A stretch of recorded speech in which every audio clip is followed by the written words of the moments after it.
ubwo leta ndi wenda bavugize n'abasiganga tuzamuke kuko kwanga umwagiye gutwitsa.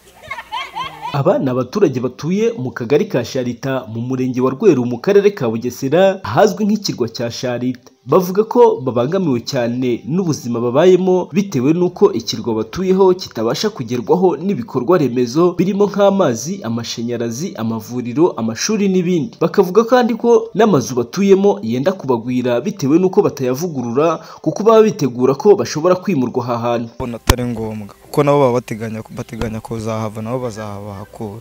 Jeni twapfa kuri Aphrodisi nk'ubu ngubu aha mu kagari ka Sharita narahavukiye. Avukiye rwose ndumva mpujije imyaka 41 ariko nta kintu leta itanga namenye. Ari izo nka ntazo nzi, ari izo hene ntazo nzi, mbona bigenda gutyo. Ubwo rero nkatangazwa kuvuga ngo ese abaturage bamaze kwimuka. Tuye ni mu kagari ka Sharita umurenge wa Rweru. Rwose gutura hano ahangaha ntago bitunejeje. Rwose natwe turi abantu bashaka ko bakageza ahantu hagaragara tukava ahangaha kuko ni ahantu mu bwigunge. Hano amashuri aha nayo ntasobanutse, akagari gahari nako ntigasobanutse. Ubwo rero urabona yuko abantu bimuye hakurya n'abantu rwose ubona bakeye bameze neza ndetse bo bifuza ko batakageze n'ahangaha bavuye kubera yuko bazi yuko ari habi. Ubwo natwe tukatugutumye rwose ugere dutumikire rwose muri abavugizi bacu mu batubwira ati rwose n'abahasigaye ko barashaka kuhava rwose. Aba baturage bavuga ko bugarijwe n'umwanda ukabije cyane kuko uwo mwanda wageze no ku biro by'akagari aho bakira serivisi ahakababereye icyitegererezo. Kavuga ko niyo ubona umwanda ku kagari wakibaza mu ngo zabo uko hameze. Abagore bajya kubyara ngo batewe inkeke n'inzira ya nterura kuko bagera aho babyarira amazi yarenze inkombe. Uwo muri kuvugana ni Witonze Christine. Ikibazo abadamu bashahita tujya tugira ubu nk'ubu ngubu izi saha ashobora kuba afashwe n'inda. Nagera ku cyambo nkabura icyombo.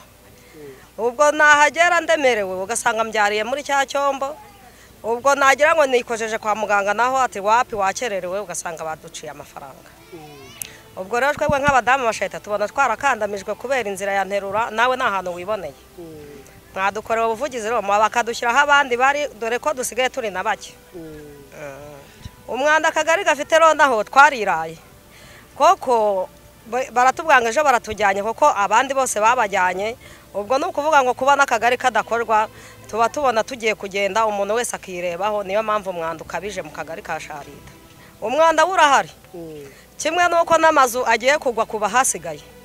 Niyo mpamvu n'akagari rero ntago umuturage yaba atuye atakoze isuku iwiwe ngo ayikore ku kagari. Leta imeze kuriya rero natwe iratubangamiye nk'uko ari y'akagari. Ntago wajya mu nama ngo ubona aho ujya mu bwiherero nawe wabibonye. Ariko byose biri guturuka ngo ejo haragiye nta kintu tuzakora wabonye ko n'akagari nta simiriwe. Bimeze neza gake kuko urabona uramutse ufatwiye hano kugira ngo ugere kwa muganga biba bigoye kubera nyine hari amazi ari hakurya. Hari igihe nyine inda siteguza sumenye umunsi hari igihe gufata nyine ukagera hara ku cyambo bikaba ngombwa ko ariho ubyarira bakagukomeza bakakujyana kwa muganga. Bishobora kuba bayabaca kuko nyine ubabyariye mu rugo nk'abandi urumva barayaguca. Urumva nyine mwadufasha nawe akabigendamo neza nyine akikosora nk'umuntu w'umuyobozi akadushyira ahantu nyine hameze fureshi hari isuku.